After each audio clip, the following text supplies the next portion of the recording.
Tahun 2026 baru saja memasuki bulan Januari. Tapi banyak analis bilang, ini mungkin salah satu tahun paling penting bagi geopolitik Eropa sejak berakhirnya Perang Dingin. Di tengah serangkaian eskalasi, tragedi, dan kalkulasi strategis, London tiba-tiba membuka sebuah proyek yang selama ini hanya beredar sebagai rumor di kalangan defense watchers. Namanya Nightfall.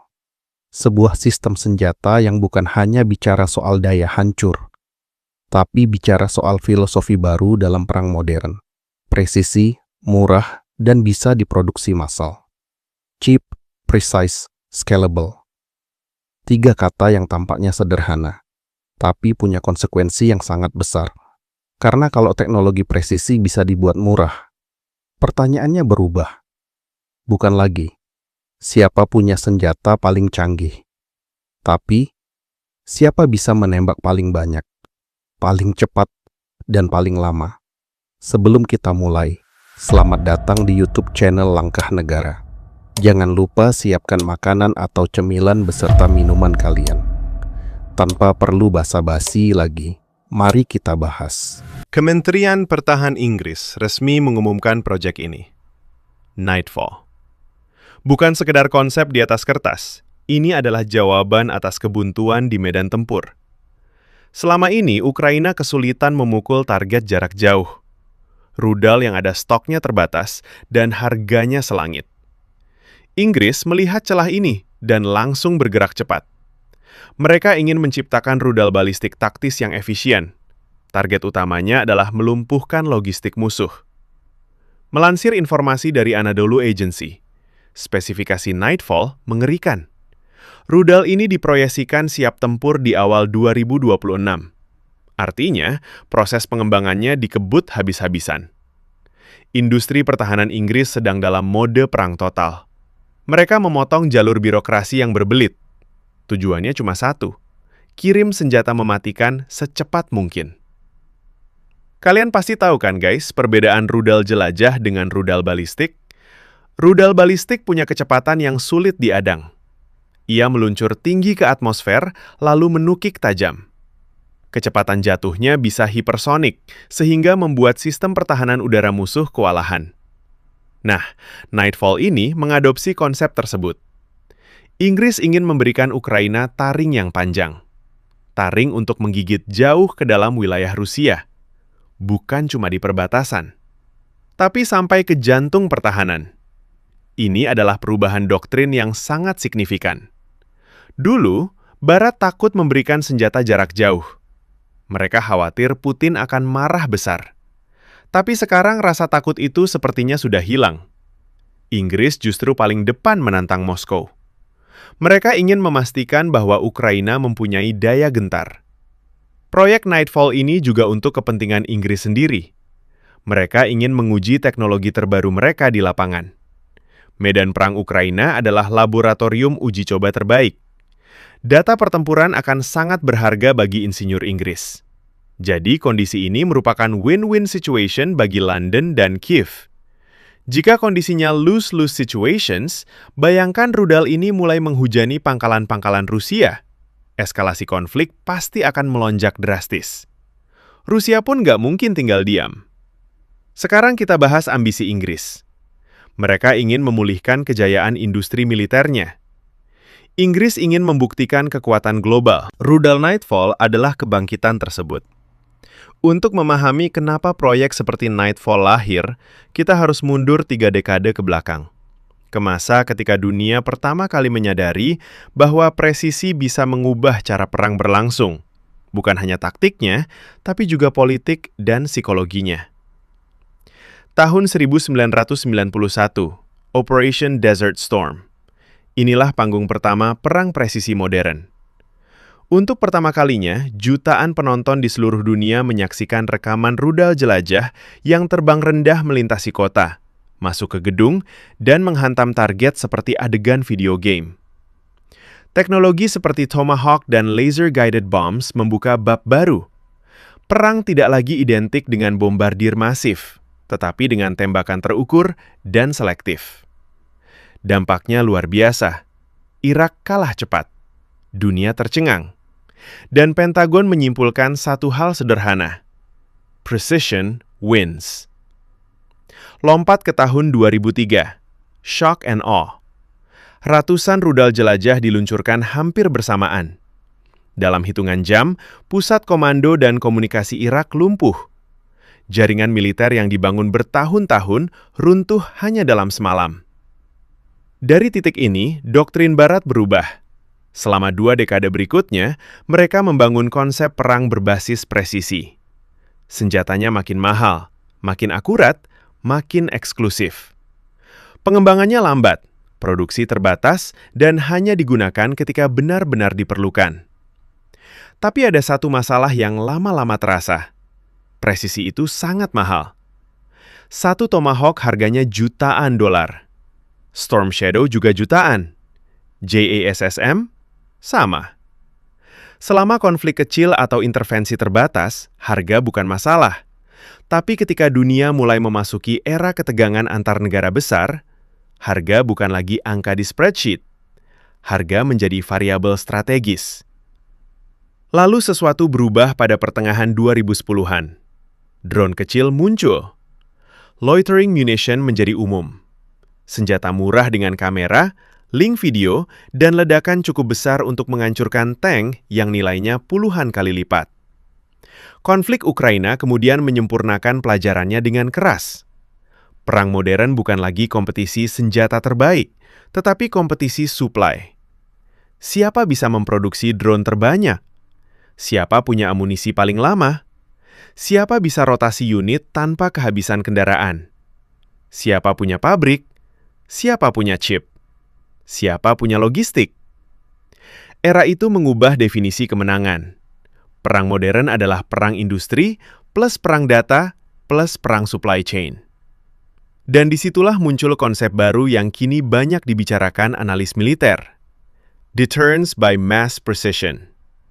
Kajian strategis dari Tokyo sampai London sepakat. Jika presisi bisa dibuat murah, modular, dan mass producible, maka peta kekuatan dunia akan berubah. Sistem seperti Nightfall adalah produk dari perubahan itu. Inggris sadar mereka nggak bisa mengirimkan ribuan tentara. Maka, mereka kirimkan rudal sebagai gantinya. Strategi ini dinilai lebih efektif dan minim resiko korban jiwa. Tapi, resiko politiknya sangat tinggi. Inggris menempatkan dirinya sebagai musuh langsung ke Rusia. Hubungan diplomatik kedua negara tersebut sudah di titik nadir. Pengumuman proyek Nightfall memperburuk keadaan. Namun, Inggris sepertinya sudah tidak peduli lagi. Menteri Pertahanan mereka sangat vokal. Dukungan untuk Ukraina adalah harga mati bagi mereka. Kita sebagai pengamat alutsista melihat ini dengan antusias, melihat teknologi baru lahir, sekaligus was-was melihat dampak kehancurannya. Rudal ini diklaim memiliki akurasi yang tinggi. Sistem pemandunya menggunakan teknologi terkini. Mungkin gabungan GPS militer dan inersia canggih, supaya tidak mudah di-jamming oleh perang elektronik Rusia. Karena seperti yang kita tahu bahwa Rusia jago dalam electronic warfare. Rudal Barat sering melenceng karena sinyalnya diacak. Inggris pasti sudah memikirkan solusi untuk itu. Nightfall didesain tahan banting terhadap gangguan sinyal. Ini yang membuatnya menjadi sangat berbahaya. Guys, kalian pasti penasaran kan dengan detail speknya kan? Seberapa jauh dia bisa terbang? Seberapa besar ledakannya? Secara kategori, Nightfall masuk kelas Tactical Ballistic Missile. Bukan rudal jelajah, bukan drone, bukan roket artileri. Ia berada di tengah-tengah orbit ketiganya. Cukup cepat untuk menyulitkan pertahanan udara, cukup fleksibel untuk menyerang banyak jenis target, dan cukup murah untuk digunakan dalam jumlah banyak. Mari kita bedah dengan sederhana. Pertama nih, yang bikin ngeri adalah jangkauannya. Laporan menyebutkan Nightfall memiliki range lebih dari 500 km. Secara geopolitik, angka ini penting karena membuat garis belakang musuh ikut masuk daftar. Pangkalan logistik, pusat amunisi, jalur rel, jembatan strategis, dan depot bahan bakar yang selama ini dianggap aman, tiba-tiba tidak aman lagi. Dan coba bayangkan jarak itu di peta, guys. Itu lebih jauh dari rudal ATACMS versi awal. Artinya, Ukraina bisa menembak dari zona aman. Peluncur tidak perlu mendekat ke garis depan yang berbahaya. Kedua, payload. Nightfall membawa muatan sekitar 200 kg. Ini bukan muatan untuk menghancurkan bunker beton atau fasilitas nuklir.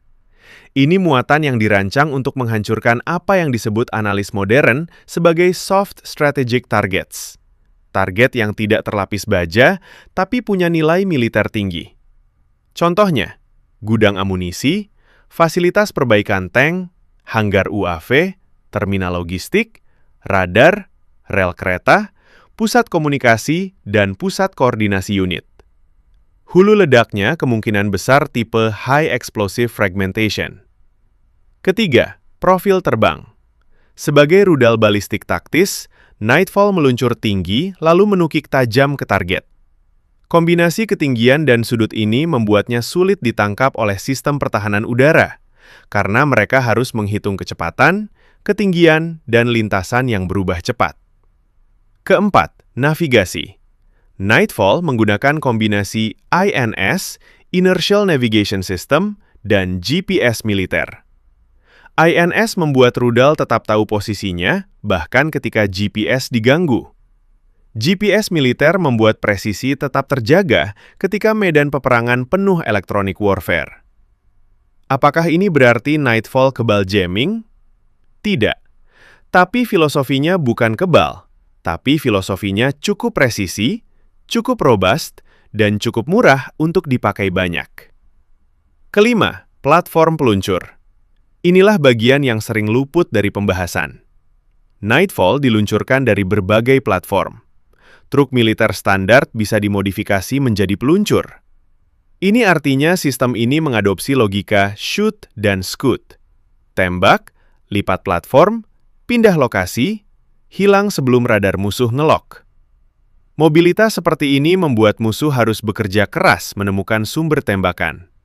Sementara dalam perang modern, waktu antara deteksi dan penghancuran bisa hitungan menit. Dan ada satu poin teknis yang sebenarnya paling menentukan. Salvo attack. Nightfall tidak dirancang untuk ditembakkan sendirian.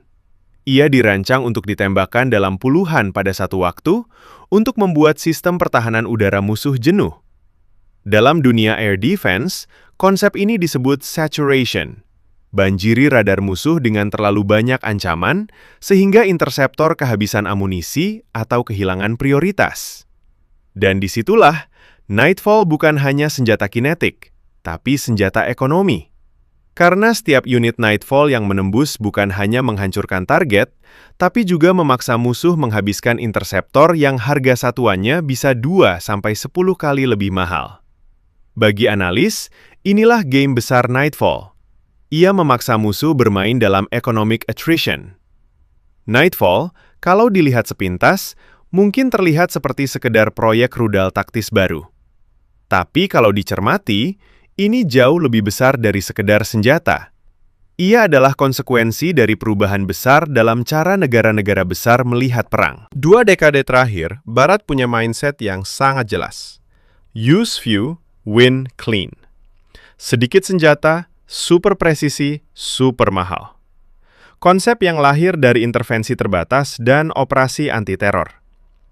Tapi dunia 2026 bukan lagi dunia 2003.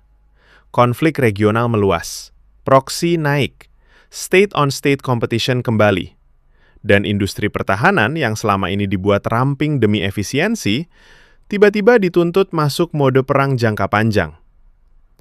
Inggris membaca tren ini lebih cepat dari yang banyak orang kira. Mereka sadar, deteren modern tidak lagi cukup dengan pamer kualitas. Karena dalam perang yang tidak selesai dalam hitungan minggu, kapasitas produksi kembali jadi mata uang strategis. Disitulah filosofi Nightfall muncul. Nightfall tidak mengejar best in class. Nightfall mengejar good enough at scale. Istilah yang dulu dianggap tidak elegan, bahkan sinis, sekarang berubah menjadi doktrin industri. Dan ketika London membuka data kasar Nightfall ke publik, terlihat jelas ciri-ciri filosofi itu. Pertama, harga. Plafon Nightfall dipatok di bawah 800.000 pound. Ini adalah angka yang sangat rendah untuk standar rudal presisi barat. Bandingkan dengan Storm Shadow atau JASSM yang satuan biayanya bisa berkali-kali lipat. Kedua, modularitas. Nightfall tidak dibuat dengan komponen eksotis yang sulit dicari. Ia dibangun dengan supply chain yang bisa dipercepat ketika krisis. Intinya, bisa diproduksi lebih cepat daripada sistem generasi sebelumnya. Ketiga, birokrasi dipangkas. Ini mungkin poin paling penting, tapi jarang dibahas. Selama bertahun-tahun, industri pertahanan barat dibelenggu oleh proses panjang, tender rumit, dan sertifikasi berlapis. Inggris, yang biasanya tidak suka gaya war economy, tiba-tiba berani memangkas proses untuk proyek ini. Karena di era kompetisi besar, waktu itu senjata. Tidak heran banyak analis menyebut Nightfall bukan sebagai produk militer, tapi sebagai produk industrial strategy. Keempat, pemikiran manufacturing first. Sebelumnya, senjata didesain dulu, baru industri memikirkan bagaimana membuatnya. Nightfall membalik proses itu. Industri dulu, desain kemudian. Pertanyaan yang diajukan bukan bisa dibuat seberapa canggih, melainkan bisa dibuat seberapa banyak dan seberapa cepat. Inilah yang membedakan Nightfall dari generasi Storm Shadow. Storm Shadow adalah senjata untuk perang singkat, sementara Nightfall adalah senjata untuk perang panjang. Dan filosofi ini bukan berdiri diam di Inggris saja. Washington, Paris, Berlin, bahkan Tokyo mulai bergeser ke paradigma yang sama, bahwa masa depan bukan lagi ditentukan oleh platform besar seperti kapal perang dan jet tempur mahal, tapi oleh amunisi presisi yang bisa diproduksi massal dan dioperasikan dalam skala tebal. Nightfall juga simbol dari sebuah ketakutan baru, bahwa negara-negara Eropa mungkin tidak siap untuk konflik jangka panjang tanpa merombak ulang industri mereka. Karena setelah bertahun-tahun hidup dalam ilusi perang cepat, dunia kembali mengingat kenyataan sejarah yang pahit. Perang jarang selesai cepat. Dan yang menang bukan yang punya senjata terbaik, tapi yang punya produksi paling stabil. Tahun 2026 bukan sekedar angka di kalender geopolitik. Ini tahun ketika teori berubah menjadi aplikasi. Ketika teknologi yang sebelumnya hanya ada di pameran pertahanan, tiba-tiba muncul di footage perang. Dan dalam sejarah, momen seperti ini hampir selalu menjadi titik balik. Drone bunuh diri, precision strike, senjata loitering. Semuanya bukan lagi eksperimen, tapi komoditas. Dan komoditas berarti skala. Skala berarti eskalasi. Serangan Oresnik dan respons yang mengikutinya membuka bab baru dalam duel pedang versus perisai. Bukan karena daya rusaknya besar, tetapi karena ia menunjukkan bahwa jarak bukan lagi benteng pertahanan. Depot amunisi yang dianggap aman. Rel logistik yang berada ratusan kilometer dari garis depan. Jembatan strategis yang selama ini untouchable. Semua itu tiba-tiba menjadi target yang realistis. Dan dalam perang, ketika sesuatu yang dulu tidak mungkin tiba-tiba bisa, aktor-aktor mulai mengubah kalkulasi. Filosofi Nightfall tidak pernah dirancang untuk memenangi perang sendirian. Ia dirancang untuk memaksa lawan menghabiskan sumber daya. Lawan dipaksa memperkuat syorat, memperluas radar coverage, memindahkan logistik lebih jauh, menggandakan redundansi depot, dan pada akhirnya menaikkan biaya perang. Karena dalam perang modern, siapa yang memaksa lawannya mengeluarkan uang lebih banyak, seringkali lebih dekat ke kemenangan. Ketika London membuka proyek Nightfall ke publik, pesan utamanya bukan demonstrasi teknologi. Pesannya adalah, kami sudah siap memasuki era perang industri baru. Era ketika birokrasi pertahanan dipangkas, ketika produksi dipercepat, ketika biaya lebih penting dari kecanggihan absolut, dan ketika kuantitas kembali relevan seperti Perang Korea dan Yom Kippur, tapi dengan akurasi abad ke-21. Dan ketika Inggris mengambil langkah itu, Negara lain tidak bisa menutup mata. Ketika proyek Nightfall dibuka ke publik, banyak yang bertanya, apakah ini akhir? Atau awal dari sesuatu yang jauh lebih besar? Jawabannya sederhana. Sejarah tidak pernah menunggu jawaban kita. Ia bergerak dulu, baru manusia mencoba mengejar penjelasannya.